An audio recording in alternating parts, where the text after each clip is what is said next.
Sydney Sweeney, right off Euphoria, stars in a new film, rom-com called Anyone But You. Let's find out my thoughts right now.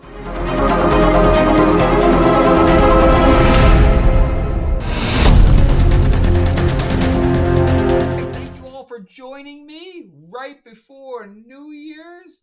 I am your host, Frank Zanka. I'm an award-winning screenwriter, novelist, comic book writer, and a not-so-working line producer. Hopefully 24 will change that now that the strikes are officially over, and hopefully everybody getting back to work within the next few weeks. So hopefully there's some new movies coming out, and I can jump on, be back on set, since I haven't been on set in like over 6 months. So anyway, let's talk about rom-com, because I have written a few. Nothing that's actually been produced on the rom-com side, but have won a couple awards on them.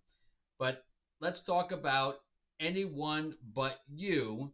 So it has Glenn Powell and Sydney Sweeney. So Sydney Sweeney is from Euphoria, which I've never seen, but her acting, from what I've seen, is only really so-so. I don't think she's great in any sense of the word. And then we have Glenn Powell, who has done a pile of stuff. I remember him being one of the astronauts in Hidden Figures, and then he was just in Top Gun. So he's been in a bunch of stuff. He was also another pilot in Devotion with Jonathan Majors before his career went to hell. I was expecting a little bit more out of Devotion than what I got, though. So it also stars a few other people that have, smaller types of roles. So, I mean, it has a well-rounded cast for the most part. So I think that, I don't know, like, it's middle of the road actors for sure. So you have, I don't know who Gata is. I assume he was, his acting was, if anybody was acting was poor, it was nearly him. So we had Alexandra Shipp, who played the now defunct Aurora Storm, who played Storm in one of the previous X-Men films.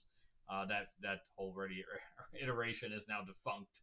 Hallie Robinson, who I just saw in Boys in the Boat, she played the girlfriend of the main character in that. Dermot Mulroney, who I don't know, God needs to go back to acting class after all these years. I've seen that boy act, but recently I don't know if he's just been dialing this shit in or what. Because in Scream 6 he was over the top, and here he's over the top. I don't know if it's just the directors are telling him to go over the top, or if he just doesn't give a shit anymore. But if anybody dialed that shit in, it's him. I really dislike him fucking dialing all that shit in. And Rachel Griffith, she's okay. She's done things here and there. But anyway, that's pretty much the cast. And it's so Will Gluck, he wrote it and directed it, and then I guess he co-wrote it with Ilana Wolpert, who the only really writing credit she's got is I kind of wanted to say Glee, but no, High School Musical. She wrote a few episodes of High School Musical, and she's more of a story editor. Maybe that's why the story was by her, and I guess that he adapted it from there. But I can't even imagine a story being adapted from this, because the story itself is the problem. The story is not good. Why would you take a story that's not good and then develop a whole script around it? But Will Gluck has done some other stuff. He did like Grade A or whatever, the one with Emma Stone. He did Peter Rabbit, stuff like that. Easy A is what I was thinking of. He did Friends with Benefits. So he's done some rom-coms with some major actors. And Peter Rabbit and Peter Rabbit 2. I actually, Peter Rabbit's, I think well liked to a certain amount of extent. But I'll give you the storyline, over and above what the trailers tell you. So the trailers, all they tell you is that they're faking their relationship to make their exes kind of jealous or whatever else. So the storyline is that, and the cute meet in the beginning, I don't know if the cute meet works either, because she has to go to the bathroom. That's literally the instigation of the plot, is that she has to go to the bathroom. When I heard that, I was like, this is what we're basing this on? Her having to really go to the bathroom. So she walks into like a Starbucks and they won't let her use the bathroom because she's not a paying customer. And they're like, well, I'll buy something. And no, you have to wait in line. And she's like, oh, I can't really do that. So instead of walking out and going to the next store or whatever, Glenn Powell's character says, honey, what did you want again? And pretends to be her husband and gets the key for her, and then she goes into the bathroom. So I guess she hasn't dated anyone in a while. So while she's in the bathroom, she calls her friend and says, what should I do, blah, blah, blah. And she's got, of course, this big thing attached to the key, and she hits the faucet, and the faucet sprays her. And now she looks like she has gone to the bathroom on herself or whatever else.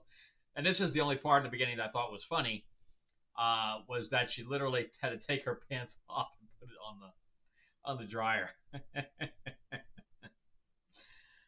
But anyway, they end up going out for the rest of the day together, and then she falls asleep there. They don't have sex or anything else. She just falls asleep on the couch with him, and then she peels away from him and leaves without saying goodbye, leaving a note, whatever, and she just boogies out of there, and he wakes up while she's leaving and doesn't say anything to her.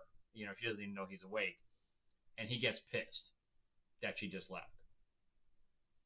So she's on the phone saying, I don't know, I don't know why I left. I did, and maybe I should go back. And when she goes back, his best friend is there or whatever, and a person that he grew up with. Later we find out that they grew up together, and he starts talking shit about her, and the door is open. So the guy that came in left the door open. So it's like stupid shit like that. But anyway, then he starts talking shit about her, and she hears it, and she walks away.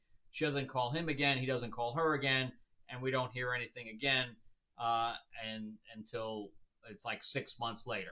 Which I liked how they did the transition. Literally, they're in a bar, and literally the 6 months later is like a neon at the bar. I thought that was. I give props to the director for that, for trying to do something original. I thought that was pretty good.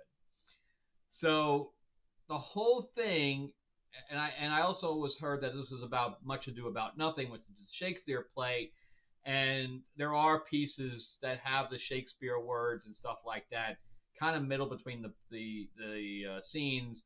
And also, I think Much Ado About Nothing was actually playing in the little amphitheater in Sydney. Sydney, not Sydney Sweeney, but Sydney, Australia. I don't know why they chose Australia for this. It really made no sense, but it did. And why would you have your entire wedding party flown out? That would probably cost thousands of dollars. So, yeah. So then her best friend and his best friend are getting married, and well, I guess it was his best friend and the best friend's sister that they grew up with together. They're getting married, and they're lesbians, which makes no difference. It at least doesn't get preachy with that. It doesn't really go into the whole LGBTQ thing or anything like that. It's just two people getting married. I'm fine with it. So, but unfortunately, they're going to get married in Australia. So now they're on a plane, and they go over there, and the whole wedding party is there, and she and he have to interact now, even though they're now, I guess it's been a year or more. They actually say 2 years, although I find that hard to believe. And maybe it was 2 years, because at that time he went to Australia and also had a fling with somebody else out there. That's the one he's trying to make jealous.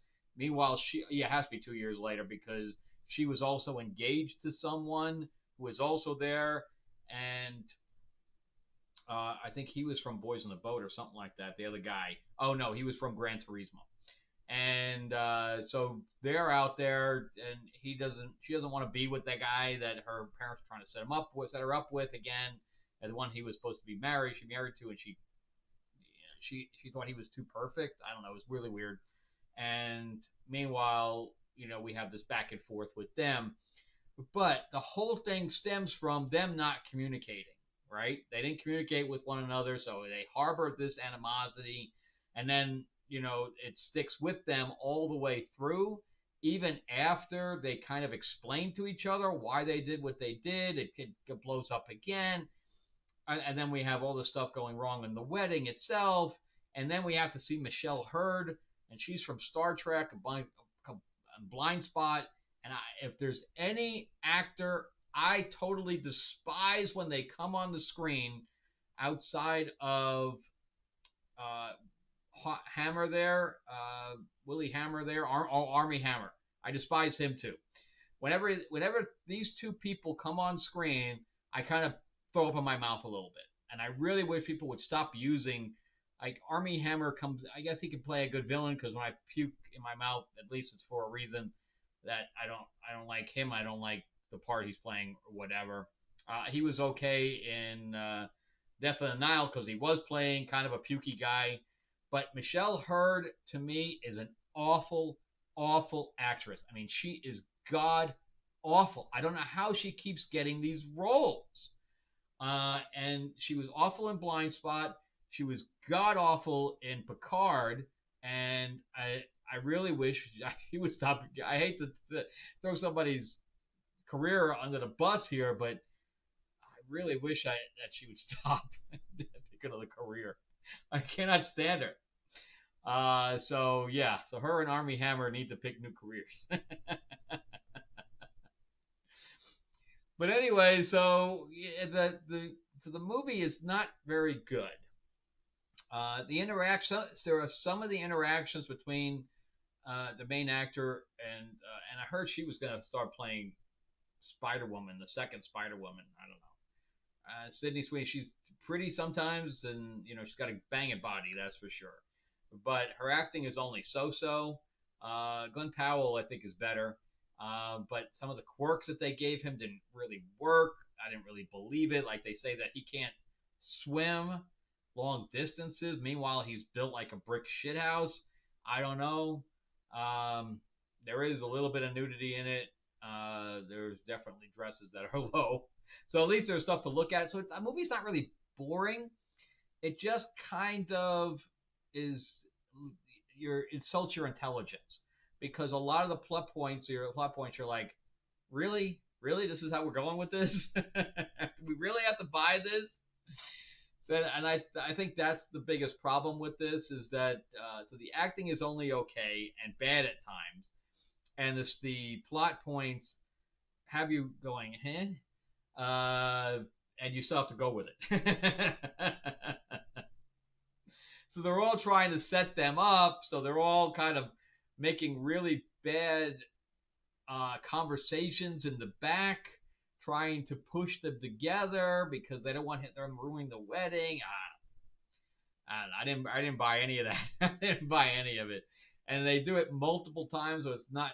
Maybe it was kind of humorous the first time, but by the fifth time, you're just like, can we just move on from this already? It's just not even funny anymore. Now it's just annoying. And of course we have some good shots of Sydney, Australia. But again, I have myself scratching my head too about why. So unless the film got some, she also executive produced it, which means that she was the one that helped raise the money. That's what executive producer does. They help raise the money. So unless they just, she got involved with it and she just, donated her name, which is also where maybe she didn't raise the money. Maybe she donated her name for an executive producer position to be able to raise the money. That happens too. Now, how big of a star she is, I don't know. Is Euphoria that big that she's that big a star? I don't know. I never watched Euphoria. I never even heard of her before this film. So there's that. So the movie, it's actually below average.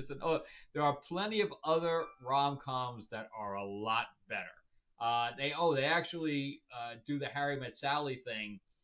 I love this about you, and I love this about you. You know, they did with Harry Met Sally back in the day with Billy Crystal and Meg Ryan. I love the way you crinkle your little eye, you know. So I remember some of that stuff because Harry Met Sally is probably one of the best rom coms ever made.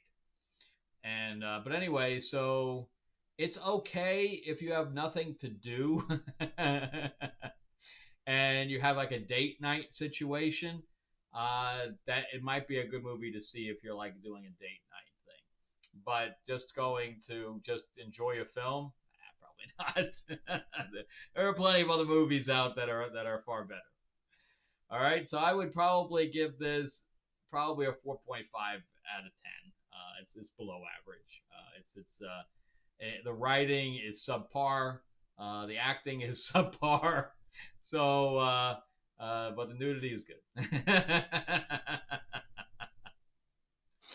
All right, so that's it for me. But thank you guys so much for watching.